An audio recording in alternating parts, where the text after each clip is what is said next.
You've all seen these videos before. I always talk about how life is fragile and that everything can change in the blink of an eye.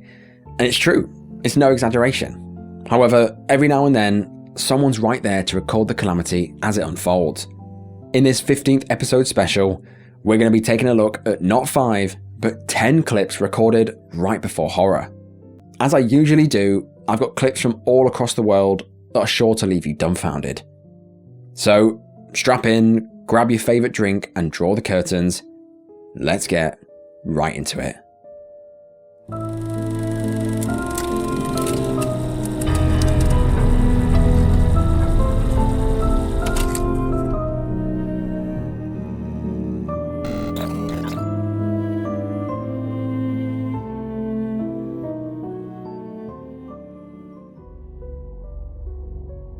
On August the 23rd, 2024, it was just another day in the capital of Malaysia.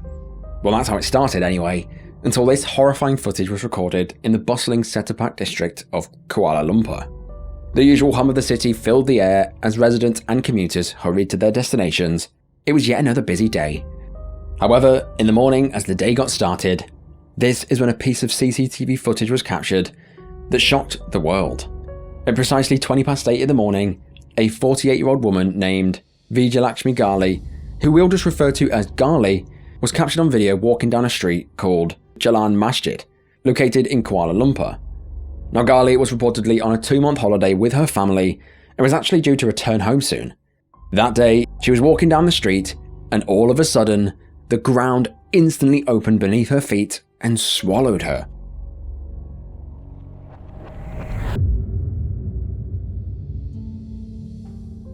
People that were nearby, who were actually lucky to not fall in themselves, looked to their feet to see a square sinkhole that had formed in the middle of the street, with Gali nowhere to be seen. Fire engines and rescue teams rushed to the scene, but they were shocked with what they were met with. When emergency services arrived, they found a square-shaped sinkhole that measured 26 feet, or around 8 meters deep. They noticed that there was a strong water current running under the ground, and to their shock, they also discovered a sewer pipe under the ground that had broken. They put 2 and 2 together. It looked like she must have fell into the pipe. One of the first things they did is uncover all of the surrounding manholes to make sure that she wasn't stuck in there. But again, she was nowhere to be seen. Seeing how serious this was, an immediate ground search began, but they knew that this would be a challenging rescue, but more likely it would be a recovery. Special tactical and rescue teams arrived at the scene. They used tracking dogs, and soon, excavators were called in to dig up the area and expand the search. Rescue teams worked tirelessly throughout the night, and by morning, there was still no sign of her. This went on for days on end. 7 days later, Gali was still missing. Authorities had dug up most of the street, affecting the local businesses heavily, but still, there were no traces or clues other than the one thing that they found, which was Gali's slippers, which were discovered 3 days after she'd fallen. Authorities at this point believed that her body must have been swept into the burst pipe, straight into the open sewer system. Apparently, the pipes in this area are around 150 years old and are known to crack often. Once it cracks, it releases the liquid, which then erodes the limestone above it, causing sinkholes to form that are fatal. Sinkholes have been known to form in the area in previous years, although none of them had caused any fatalities. Over the week that they looked for her, search teams utilised several methods to find her body, including jetting the sewers, flushing out the water, sending telescopic cameras in, and even sending a team of scuba divers in to investigate. But still, no clues were discovered. On the 1st of September, the Malaysian government announced that they had decided to permanently cancel the search due to the risky and challenging conditions of the sinkhole, and the search methods that were being used were also very technical and risky. The police informed Gali's family of the decision, and their visas were extended for another week to allow them to adjust to the tragedy. Regardless, whether it was a burst pipe or possibly the limestone foundations, what are the chances that this will happen right under your feet and right on camera? It's genuinely tragic, and even worse because she was on holiday with her family at the time, meaning that they will have to return home without her.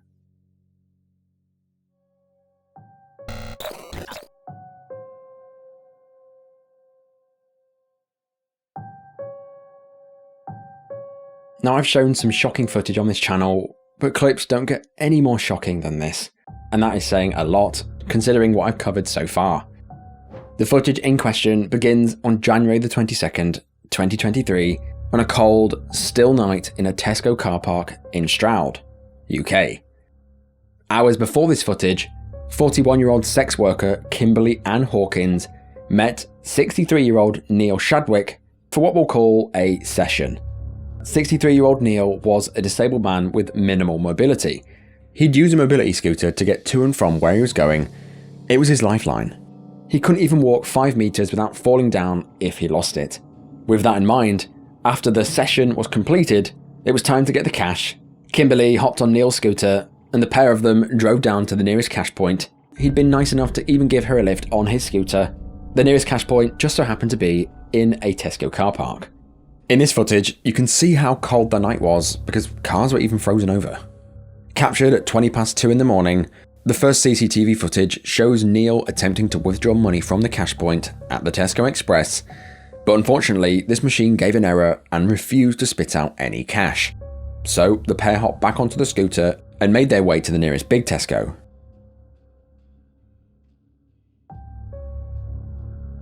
Recorded just 10 minutes later, you can see Neil arriving at the cash point with Kimberly. All on camera, you can see 63-year-old Neil struggling to stand up to withdraw the money from the cash point, and this is when Kimberly sees a golden opportunity to seize the jackpot. As Neil stands to withdraw the money, Kimberly hops onto his scooter, pushes on the accelerator, and attempts to drive off. Now remember, Neil literally can't walk without this scooter. He needs it to get home, so he did what anyone would do. He grabbed onto the scooter and held on for dear life. Kimberly raced through the car park as Neil held on. He begged her to stop, but she ignored him. Neil was dragged along the car park for around a minute before he was forced to let go and watch Kimberly ride off into the night with his only transport home, leaving him lying on the floor of the Tesco car park, absolutely freezing. Neil had no mobile phone on him to call for help, and his daughter said that he could also barely speak, so he couldn't even shout for help. He lay there in the Tesco car park, completely at the mercy of the bitter cold. Now January in the UK, it's the winter of course. That night, temperatures dropped to as low as -6. Neil lay there freezing in the Tesco car park for a total of 3 hours, where eventually he was discovered by Tesco staff who were arriving at work in the morning. He'd spent the night in sub-zero conditions and he was completely unresponsive. Ambulance teams rushed him to the hospital, but sadly he never regained consciousness and died later that morning. Really, really shocking stuff. That same day, Kimberly was visited by the police and arrested on suspicion of theft, which she expected, but to her surprise, she was also arrested on suspicion of manslaughter. Is it? What's your name, sorry? It's Kimberly. Stand up for me. Kimberly, stand up. What, come here a sec. Is it Kimberly? Yeah? Put your hands on your back a sec. What you got in your hand? Just put it down. Put your pipe down for a sec. Right, bend this arm for me.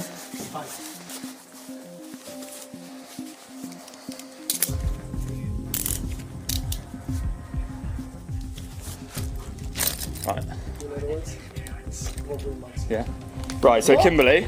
Right. Listen to my colleague. Kimberly, listen to me for 1 sec, okay? So at the moment, you are under arrest under suspicion of robbery and manslaughter, okay? Give me 1 second. You do not have to say anything, but it may harm your defence if you do not mention when questioned something you later rely on in court. Anything you do say may be given in evidence, alright? So this is following an allegation from this morning. Alright, so it's following an allegation from this morning that a gentleman's been pushed off a mobility scooter that's been stolen. Alright? And since then he has passed away in hospital, alright? She had no idea that her entire callous act had been captured on camera. She'd been caught red-handed. She knew full well by stealing this scooter that she would leave a disabled and vulnerable man lying on the floor in sub-zero conditions, but she didn't care.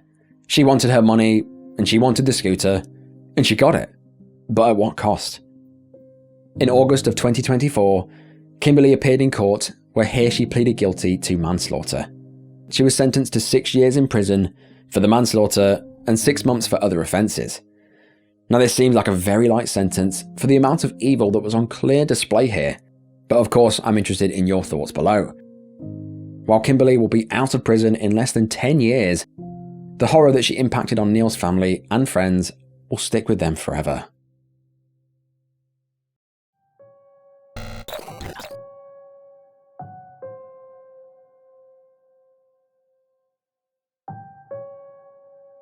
On July the 26th, 2024, under the blue clear skies above Lake Michigan, a birthday party set sail on a yacht. Among those on board was 40-year-old Lorenzo Tobin. Lorenzo, from Illinois, worked as a deckhand on the 25-foot double-decker yacht. This yacht was a vessel often used for these lively gatherings. As the boat ventured further from Chicago's 31st Street beach, some passengers started to notice that something was wrong. The once stable and smooth boat began to bob and lean dangerously to one side, but the party continued. By 7:30 p.m, the combination of speed, the increasing tilt, along with the choppy waters, proved far too much. Without a second's warning, the yacht capsized, violently throwing all 16 passengers overboard into the cold, dark waters of Lake Michigan. Now it's worth noting that this was all unfolding very close to land. So close in fact that people can be seen shouting and trying to help literally like 20 meters away. My God, bro. Rescue mission out here. Jet skiers that were nearby saw the chaos unfold and rushed to help. Everyone was in the water trying to get to safety, but Lorenzo, a strong swimmer and always the one to step up in a crisis, stayed in the water, helping others put their life jackets on instead of securing his own. In the chaos, Lorenzo was unable to secure his life jacket, and when the authorities conducted a head count, the realization hit hard: he was missing. The US Coast Guard, along with Chicago's Police Marine Unit, were called in. Multiple dive teams, along with rescue boats, scoured the water in a desperate search for Lorenzo. For 2 agonizing days, his family waited for news, and still there was nothing. Well, it's been a busy weekend for these rescue crews on Lake Michigan. The conditions on the water have just been way too choppy, and that's why the search had to be suspended today for the one man who's still missing. Rescue crews are waiting until tomorrow to resume a search for a man who's been missing for more than 24 hours near 31st Street Harbor. The U.S. Coast Guard says that man was on a 25-foot double-decker yacht Friday night when it capsized. This is when Lorenzo's cousin Charles flew in from Arcadia to help with the search. Stood by the sunken yacht, Charles found himself by the water just 2 days later, praying that Lorenzo was found, praying for a miracle.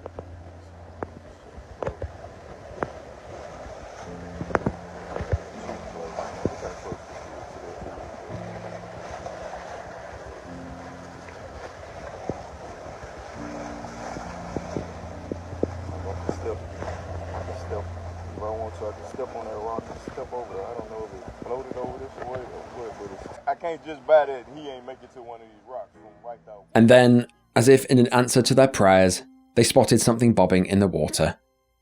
To their shock and total heartbreak, they saw that it was Lorenzo's body floating close to shore. What is this, man? Oh my fucking God, man! Oh my God, man, that gotta be Snoop, bro. That's Snoop, dog. I gotta go get him, bro.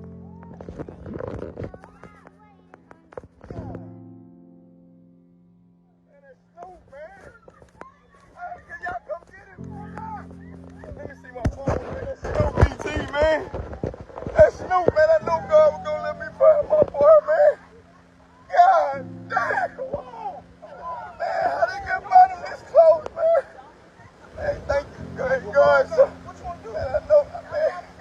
They told me don't do it, bro. Snoop, man.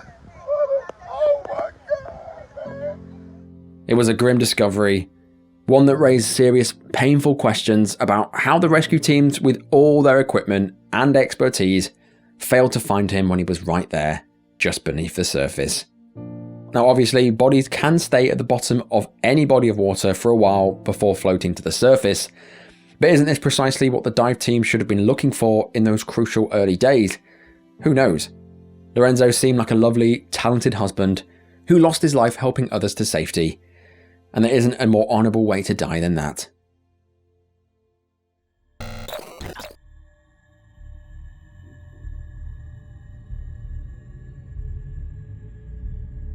At the serene yet perilous Kawali Sard Point, located in Amboli Ghat in Maharashtra, India, a group of 7 friends gathered for a picnic to take in the breathtaking views. Kawali Sard Point, situated in Maharashtra, is a stunning and beautiful place where the earth seemed to literally drop away, leaving only a sheer 2,000-foot descent into the gorge below. That day started as a carefree adventure picnic with a group of friends, but it quickly spiraled into something far more sinister. 26-year-old Imran Garadi, along with Pratap Rathod, were part of this group. Both men were already heavily drunk from the alcohol that they had been consuming throughout the day, and this is when they decided to do something crazy. The footage shows them both sitting on the edge of the fence, laughing with a bottle of alcohol in their hand, as the vast 2,000-foot drop lay just in front of them. By now, the rest of the group had moved away from the precipice, perhaps sensing the risk of alcohol and heights. However, the 2 men remained sat by the edge of the fall. They were in good spirits. The video captures the moment where one of the men jumps off the fence into a nearby pond, only to return back to the fence where he previously was. As if the thrill of the danger of being sat on the fence wasn't enough, the pair had to push it further. In a move that defies reason, they stepped past the safety barrier, stepping onto a narrow ledge with nothing between them and the 2,000-foot drop below. All on camera, in an instant, one of the men lost his footing, he slipped. In a desperate attempt to save his life, he grabbed onto the other man, and with that, the second man was also pulled over the ledge. Together, they plummeted 2,000 feet into the gorge below. This all unfolded within a blink of an eye, leaving their friends still stood there, stunned. The men obviously fell all the way to the bottom of the valley, their lives ending on impact. It was clearly an accident waiting to happen. They were tempting fate far too much. It's a clear reminder of how easily your life can be dragged away, especially when you tempt fate. When you're drunk, sometimes you make poor decisions, and sometimes these decisions are fatal.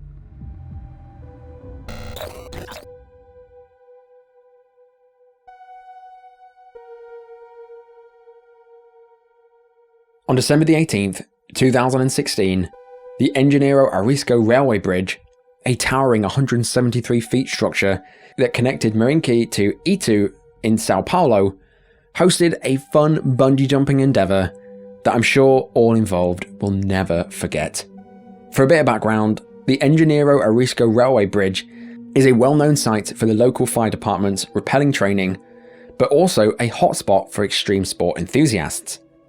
On top was a bungee jumping setup set up by a company, but this bungee jump was extra dangerous due to its narrow space, where jumpers and passing train cars uneasily shared the area. That fateful day, 35-year-old Fabio Ezequiel, a locksmith from Valenhos, stood on the edge of the bridge, preparing for his third jump with this particular bungee company called Maxstream. Fabio had jumped from this bridge just a month prior with this company. He had trusted them enough to bring his family along that day to witness the jump. Alongside Fabio were 5 other jumpers, each having paid approximately $250 for what was supposed to be a thrilling experience, and this is where the video begins. It was all smiles and laughter until Fabio leapt from the bridge. This is when something went terribly, terribly wrong, because as he did, according to witnesses, the bungee rope stretched further than it should have, allowing Fabio to plummet 173 feet to the ground below. His wife rushed over to find him alive, but in complete agony. While there was an inflatable mattress laid down below, Fabio completely missed it and slammed headfirst into the ground. Despite the immediate efforts of the mobile emergency care service, Fabio's injuries proved too severe and he died on the way to the hospital.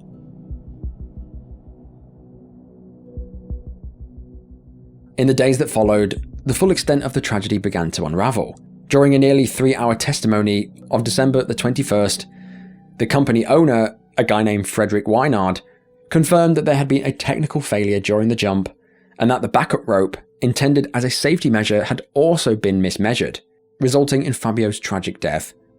However, it turns out this wasn't even the first time something like this had happened under his watch. It was soon discovered that the owner of this bungee jumping company was already involved in 2 other lawsuits, one involving the death of a 19-year-old during a festival, and the other concerning injuries of a 24-year-old man during another bungee jump. So the guy had no care for safety. It was then also discovered that he had no permission to jump on this bridge at all. The railway company said that such activities required prior authorization, which in this case was not even obtained, making the entire thing illegal. Despite this occurring in 2016, as far as I can see, there has yet to be a final public ruling or resolution in any of these cases, so it's assumed that they were paid out of court or they just weren't resolved. I've covered so many similar cases on this channel already, and I'm sure I'll cover more like this in the future, but this entry is just another example of dodgy cowboys wanting to take you for a ride for a bit of money. Just remember, if you're in a foreign country or you're out and about, please be careful who you pick to take you on things like this, because it could be the very last thing that you do.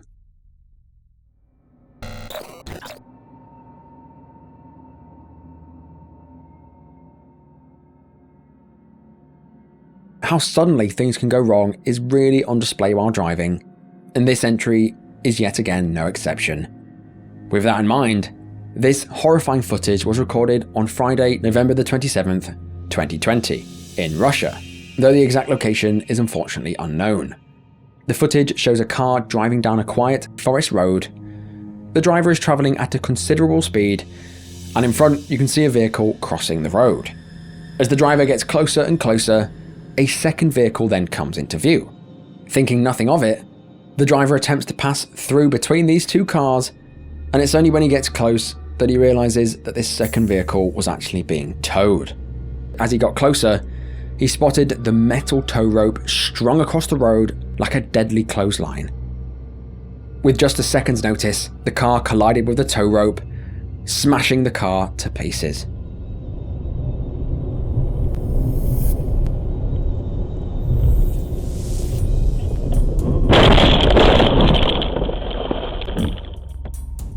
Now with this kind of setup, with this kind of footage, you'd expect the driver to be at least seriously injured, if not decapitated. But, as I always say in these videos, clips before horror doesn't always mean death. In this case, the clip continues, showing the man's hands shaking as he takes the keys out of the ignition and flees the vehicle. Despite crashing into the metal rope at such a high speed, he had survived unscathed. It must have hit the A-pillar of the car and just miraculously slid over, avoiding a brutal Final Destination style death.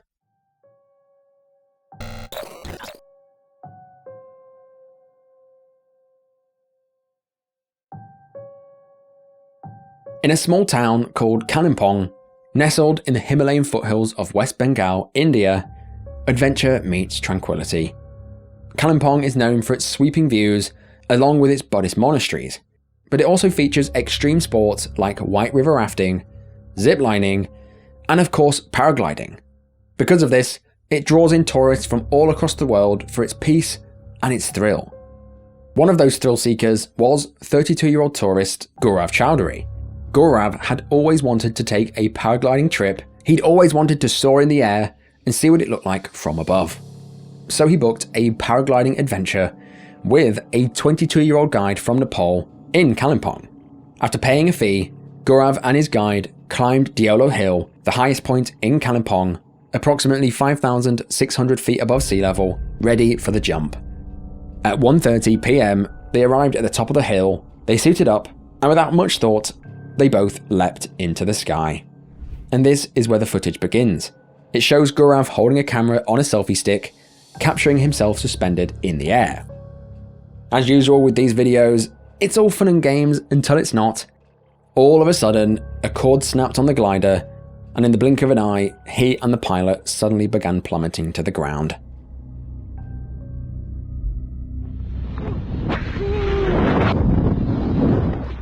In the moments that they had to react, the guide's survival instincts kicked in. He held Gaurav tightly and wrapped his body around him, desperately trying to shield him from the fall. And just like that, 10 seconds later, they crashed into the roof of a house, the camera showing the rest of the paraglider drifting away carefully into the sky. Residents rushed to their aid to find that the pilot had died immediately upon impact. His body was crippled beyond belief. But amazingly, Gaurav was alive.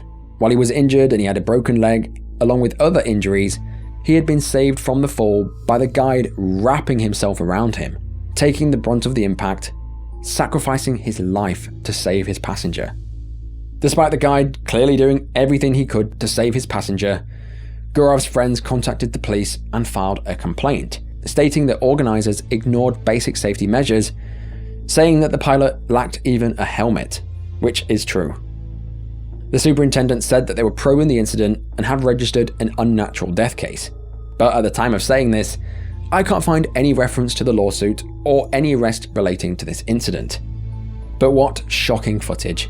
The way Gaurav is just having fun, and then within a second, he's instantly plunged into the scariest experience that he's ever been exposed to. It makes you think twice before getting on anything like this, just like the bungee jump, so double and triple check, especially in India, where safety seems so very lax.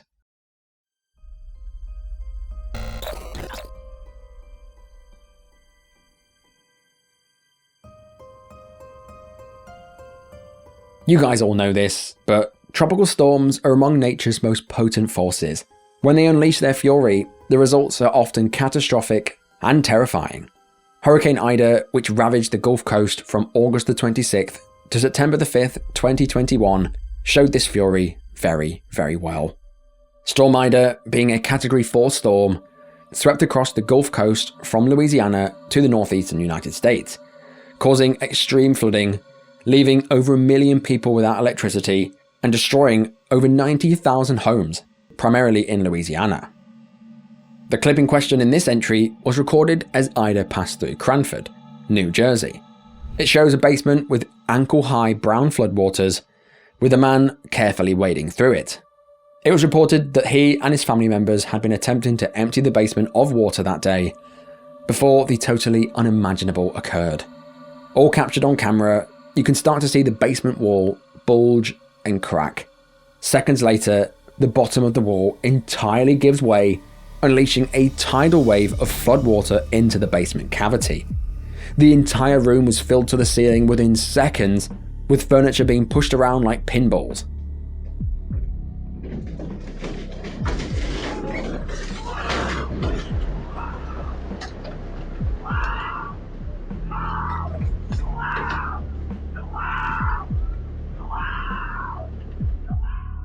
Screams from the son could be heard shouting for his family, but looking at the amount of water, the chances of survival if you were deep in the basement were slim. Lucky for this man, he was actually on the basement steps leading out of the basement. With the aid of his family who heard all the screaming and the commotion, he was able to be rescued and escorted to safety. I told you guys this series isn't all death. Amazingly, this man escaped this nightmarish situation completely unscathed. Unfortunately, I can't say the same for his house, which is definitely now damaged beyond repair. However, other folks who found themselves in the exact same situation just weren't so lucky. In Ida's wrath, at least 112 people were killed, with at least 42 of these deaths being attributed to basement collapses, as you have just seen. So, next time you're trapped in your house during a flood, pick anywhere but the basement to relax, because this is the very last thing you want to find yourself stuck in.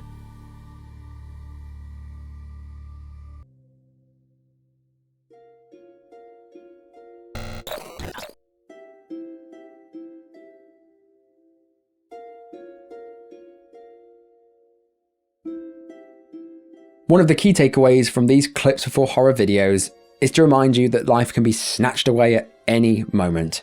We all make plans for next year, but some of us don't even make it to next week. Life has a million ways to take you out, and this entry is a sobering reminder of that. These unbelievably tragic clips originate from Sao Paulo again, on August the 9th, 2024. That day, Vopas Flight 2283 was scheduled for a domestic Brazilian passenger flight from Cascavel to Guarulhos, a short flight of around 1 hour and 35 minutes.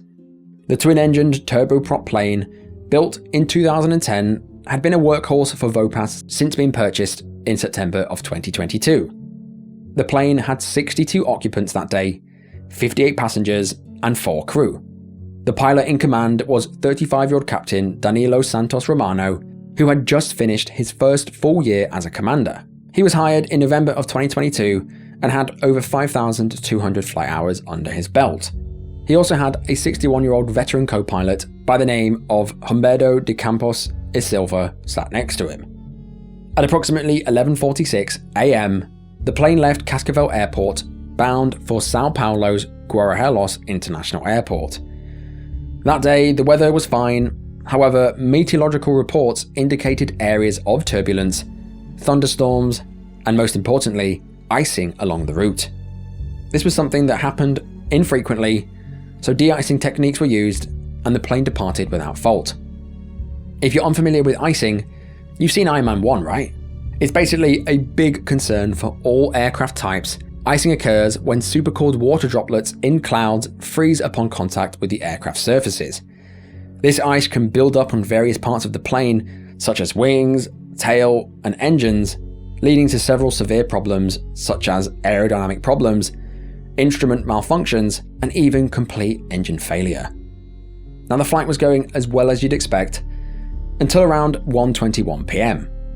The plane was cruising at around 17,000 feet when it suddenly experienced a brief loss of altitude and then suddenly regained it. Shortly after, the aircraft entered what is known as a flat spin, a rare but hazardous type of spin in which an aircraft rotates around its vertical axis with little to no forward motion. While flat spins can be recovered from in smaller planes, the usual spin recovery techniques are useless in multi-engine aircrafts where the heavy engines are attached to the wings, making recovery almost impossible. Released aircraft data shows a strange flight path starting at 1:21 local time. Within a minute and a half, the plane plummeted out of the sky. Videos captured on the ground showed scenes that are just awful. The plane was tumbling out of the sky, clearly with no control. Just imagining what was going on inside that metal exterior makes me honestly sick. In the space of just a minute and a half, it fell right out of the sky, crash landing in a residential area near Sao Paulo.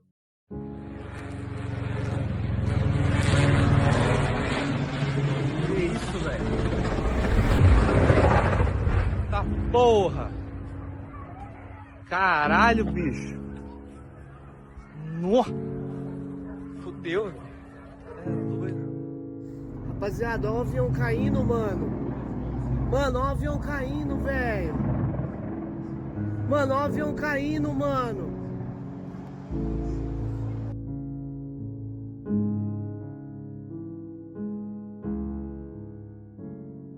Upon impact, the plane exploded into a deadly fireball, throwing burning fuel and debris in all directions.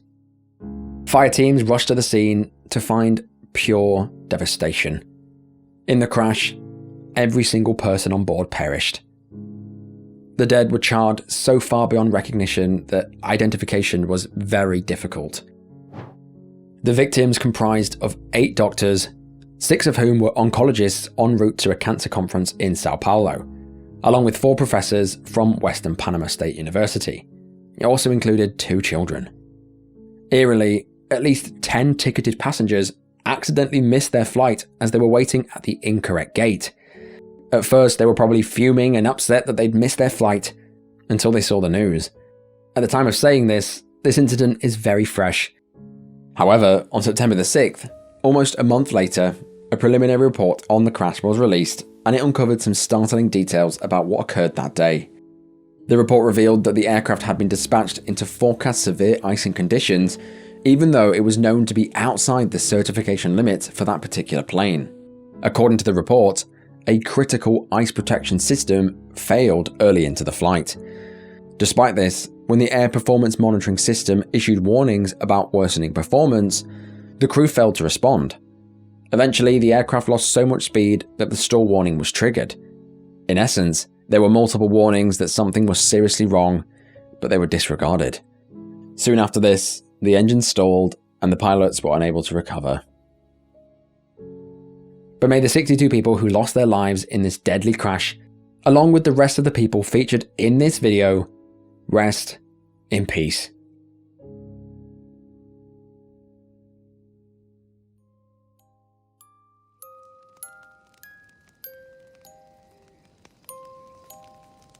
But holy smackaroos, where do I start with this one? I've covered some insane footage, but this video has to take the cake. Starting at the top, we've got the sinkhole in Malaysia. It's kind of unbelievable that this can happen truly out of nowhere. You can see on camera, it all happened so quickly, and the fact that they couldn't find her body, even after digging up the entire road and searching the sewers, is tragic. Kimberly leaving Neil to die in a Tesco car park, all for a bit of cash and a mobility scooter, is just pure evil.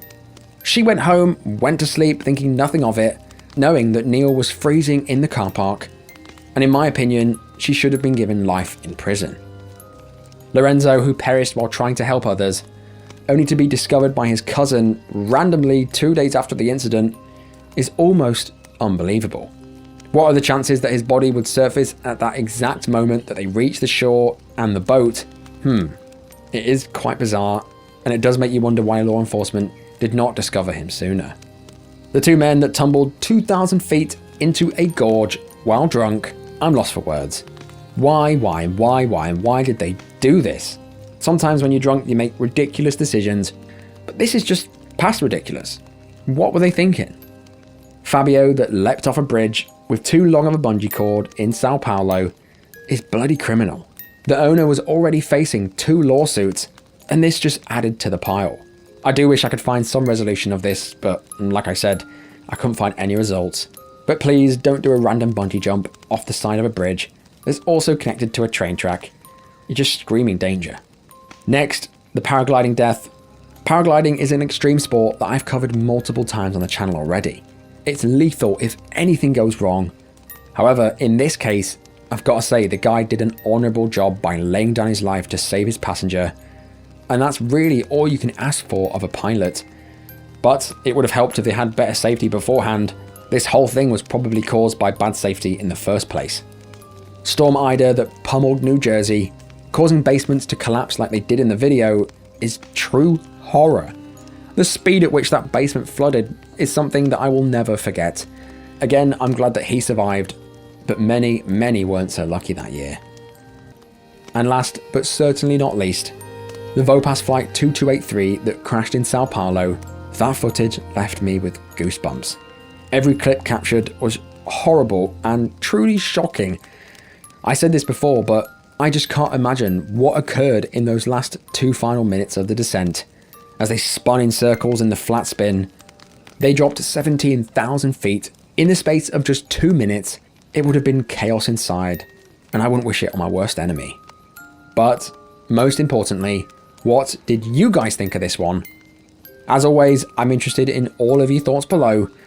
As you know, I try and read every single comment. It's getting a little bit hard nowadays.